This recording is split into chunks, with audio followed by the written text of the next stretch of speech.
Hello বন্ধুরা, আমি অর্পিতা চলে এসেছি নতুন একটি ভিডিও নিয়ে আপনাদের সামনে। নতুন একটি রেসিপি, যেটা হচ্ছে খুব সিম্পল। আপনারা বাড়িতে সবাই খাবারের শেষ পাতে আমরা খেতে পছন্দ করি, আপনারা প্রত্যেকে খেয়ে থাকেন।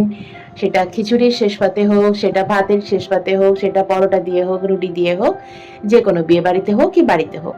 তো আজকের রেসিপিটা হলো বিয়ে বাড়ির স্টাইলে ঘরোয়া পদ্ধতিতে টমেটোর চাটনি। তার জন্য টমেটো চাটনি বানাতে গেলে কি কি নিতে হচ্ছে চলুন চটপট সেটা আমি দেখিয়ে দিই। আমি এখানে নিয়ে নিয়েছি 1 কিলো মতো টমেটো, আর নিয়েছি উইদাউট সিডস খেজুর, যাতে বীজ নেই। যদি বীজওয়ালা আপনারা নেন সেটাকে কেটে নেবেন। আমি বীজ ছাড়া নিয়েছি। নিয়েছি আমসত্ত্ব, ওখানে 20 গ্রাম মতো আপনার খেজুর আছে। আমসত্ত্ব আছে এখানে 80 গ্রাম। আর চিনি নিয়ে নিয়েছি 400 গ্রাম চিনি। আর তার সঙ্গে আমার লাগছে যে মশলাগুলো, সেখানে হচ্ছে 5 ফোড়ন, হলুদ, লবণ। তার সঙ্গে নিয়েছি তেজপাতা, শুকনো লঙ্কা, আর নিয়েছি কাজু আর কিশমিশ। আর ইউজ করব, যাদের বাড়িতে সাইট্রিক অ্যাসিড রয়েছে তারা সেটা ইউজ করতে পারে, না হলে ঘরে থাকা নর্মাল যে লেবু, আমি এটাকে আধখানা করে কেটে নিয়েছি, এত বড় লেবু ছিল।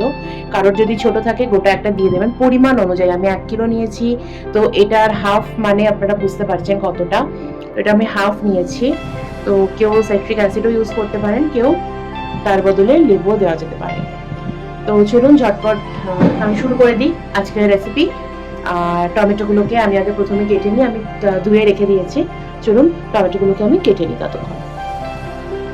টমেটোগুলোকে খুব রাফলি চপ করে নেব। কোনো দরকার নেই যে প্রপার শেপ হতে হবে,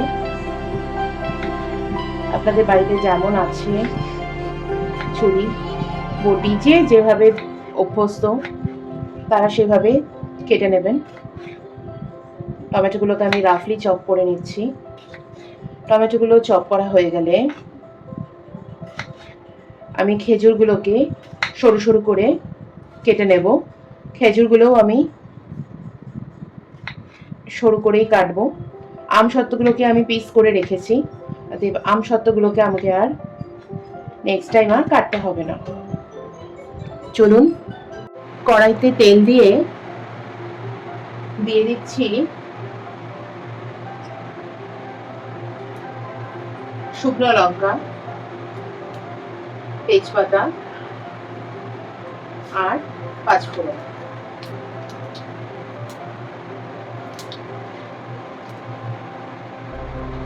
একটু নাড়াচাড়া করে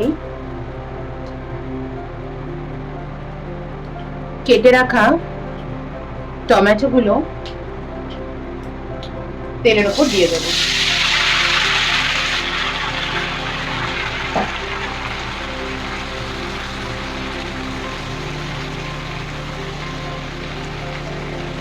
গ্যাসের ফ্লেমটাকে হাইতে রেখে একটু নাড়াচাড়া করে এর মধ্যে দিয়ে দেব পরিমাণ মতো নুন।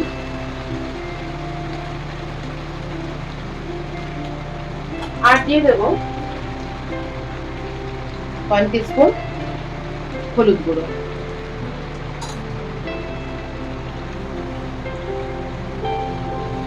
নুন আর হলুদ দিয়ে আবারও নাড়াচাড়া করে এটাকে ঢেকে দেব 20 থেকে 25 মিনিটের জন্য, যতক্ষণ পর্যন্ত না এটা গলে যায়, গলে এটা একদম সেদ্ধ হয়ে ম্যাশ হয়ে যায়, নরম হয়ে যাওয়া পর্যন্ত। চলুন এটাকে ঢেকে দিই। ঢেকে এটাকে রেখে দিই আরো 20-25 মিনিট। ঢাকনাটা খুলে আমরা দেখে নিই কতটা হয়েছে সেদ্ধ। এটা অলমোস্ট সেদ্ধ হয়েই এসছে, আর একটু বাকি আছে, জলও ছেড়ে দিয়েছে। আর 5 মিনিট এটাকে ঢাকা দিয়ে হতে দেবো। ফ্লেমটাকে কমাবেন না, এই লো ফ্লেমেই থাকবে, মানে বাড়ানোর দরকার নেই, বাড়ালে জলটা কমে যাবে। আর এক্সট্রা করে জল দেওয়ার প্রয়োজন নেই। এটা আরো 5 মিনিট হতে দিই। হলে পরে তার সঙ্গে আমরা অ্যাড করে দেবো চিনি। ঢাকনাটা খুলে আর একবার দেখে নিই। হ্যাঁ দেখুন, পুরোটা ম্যাশ হয়ে গেছে, একদম সেদ্ধ হয়ে গেছে। এবার দিয়ে দেবো রেখে দেওয়া চিনিটা।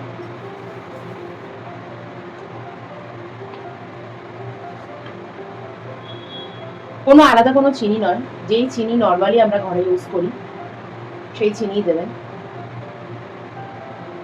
চিনিটা দেওয়ার পরপরই এতে দিয়ে দেব কেটে যে কাজু বাদামগুলো আমি রেখেছিলাম সেগুলোকে আমি হালকা হাতে অল্প করে দেখুন চিড়ে নিয়েছি।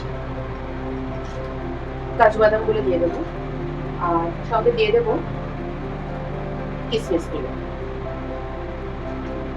কাজু বাদাম আর কিশমিশ দিয়ে এটা ততক্ষণে হতে দিই আরো 5 থেকে 10 মিনিট লো ফ্লেমে এটাকে হতে দেব। এইবার ঢাকনাটি খুলে গ্যাসের ফ্লেমটাকে বাড়িয়ে একটু যে লিকুইড ব্যাপারটা রয়েছে সেটাকে একটু শুকিয়ে নিতে হবে। এখন না ঢাকা দিলেও চলবে, ঢাকা দেওয়ার প্রয়োজন নেই, কাজু কিশমিশ দেওয়া আছে।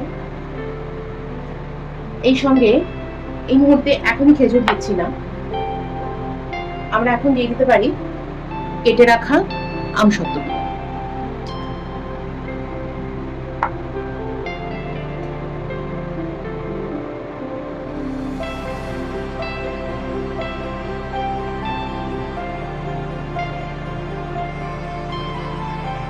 এটা হাই ফ্লেমে করেই ফুটতে দিই ততক্ষণ।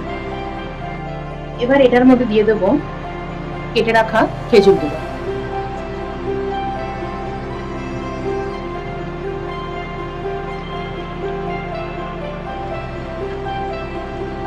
যতক্ষণ পর্যন্ত না টমেটোর এই গ্রেভির কালারটা কালচে লাল হয়ে আসছে ততক্ষণ পর্যন্ত এটাকে আমাদের ফোটাতে হবে।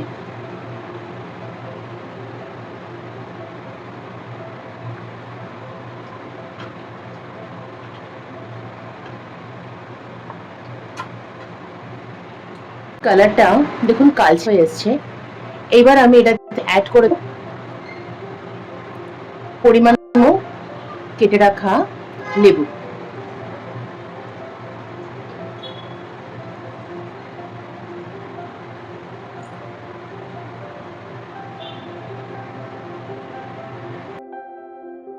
হয়ে গেছে আমার বিয়েবাড়ি স্টাইলের চাটনি, টমেটোর চাটনি, যেটা ঘরে আপনারা খুব সহজ পদ্ধতিতে বানিয়ে নিতে পারবেন। চলুন এটাকে চটপট আমি একটা সার্ভিং বোলে বা আপনারা চাই একটা এয়ারটাইট কন্টেনারে রেখে দিতে পারেন। এটা ফ্রিজে রাখতে হবে 2 মাসের জন্য, 2 মাসের বেশি কিন্তু থাকবে না। ফ্রিজে রাখবেন এয়ারটাইট কন্টেনারে, 2 মাস ভালোভাবে থেকে যাবে। রেডি হয়ে গেছে আমার খেজুর আমসত্ত্ব দিয়ে বিয়েবাড়ি স্টাইলের টমেটোর চাটনি। চলুন আমি এটাকে ফ্রিজে রেখে দেবো ঠান্ডা করে, যেটা অনেকদিন ধরে খেতে পারবো। আপনারাও কিন্তু এইভাবে এই পদ্ধতিতে বাড়িতে বানিয়ে খাবেন। আর কার কেমন লাগলো অবশ্যই কমেন্টস করে জানাবেন কমেন্ট সেকশনে। যদি কারোর খারাপ লেগে থাকে সেটাও জানাবেন, যদি কারোর ভালো লেগে থাকে সেটাও জানাবেন। আজকের মধ্যে চলুন, টাটা বাই বাই। সবাই ভালো থাকবেন, সুস্থ থাকবেন। আবার দেখা হচ্ছে নতুন একটি ব্লগে, নতুন একটি ভিডিও নিয়ে, নতুন একটি রেসিপির সঙ্গে আপনাদের সবার সঙ্গে। চলুন টাটা বাই বাই।